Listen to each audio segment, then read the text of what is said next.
So we're getting ready here for Shabbos or Shabbat. You can see the candles are on the table. Shabbos table is almost set, and I think I'm going to go out and here say Shabbat to my two little birdies. They are called Kiwi and Tuki. And on a more serious note, we're going to go out now, outside here, and we're going to share a Shabbat story for the Shabbos table tonight. I'm holding the camera, so it's a little bit shaky, and we're walking around our backyard over here near the canal. Actually, we have a nice little dock that came with the house, so let's walk over there and share the Shabbat table, the Shabbat story. The story is like this. The story is that a story told with the Rambam, the famous Maimonides. The story is with the Rambam, the famous Maimonides, and the story goes like this.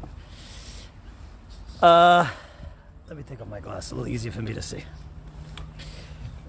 The Maise is Azoy, as we say in Yiddish. The Rambam, as you know, was a very, very famous, successful doctor. He was a doctor for the Sultan. And he was the chief doctor.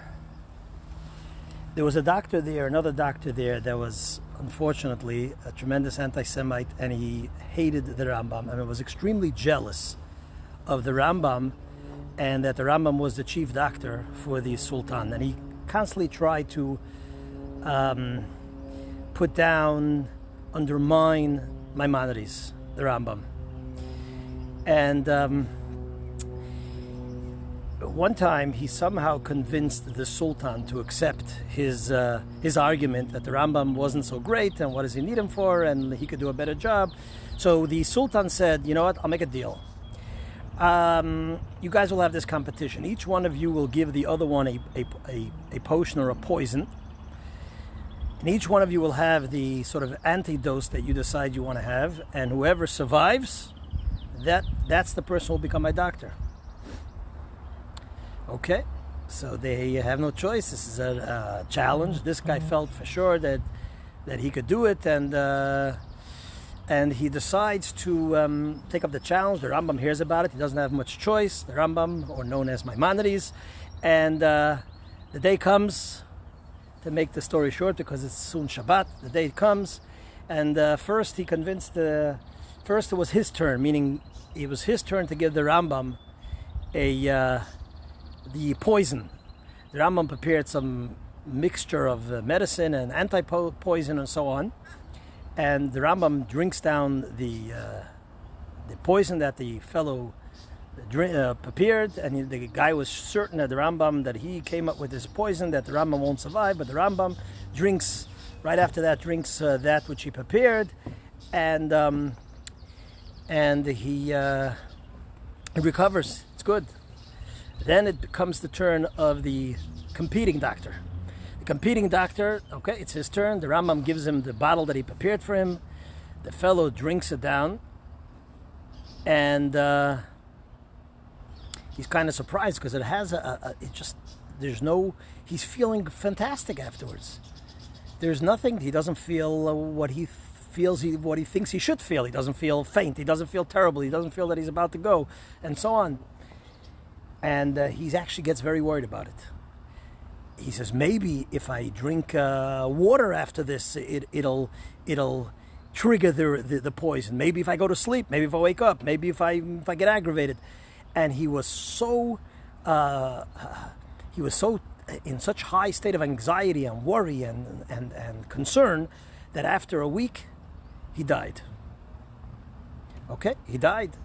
The Rambam, the doctor, the Sultan says, okay, Rambam, you proved yourself. You survived. He died. But he says to the Rambam, he says, tell me. He says, what is it that you prepared that was so much more powerful that he couldn't survive, but you could survive? So he says to the Sultan, Mr. Your Majesty, he says, or Herr Sultan, whatever the expression was then. He says, I would never harm another human being. I did not give him a poison. I wouldn't do that. All I gave him was water. You know what killed him? What killed him was his own anxiety and worry. That's what killed him. He drove himself crazy. He drove himself to the grave.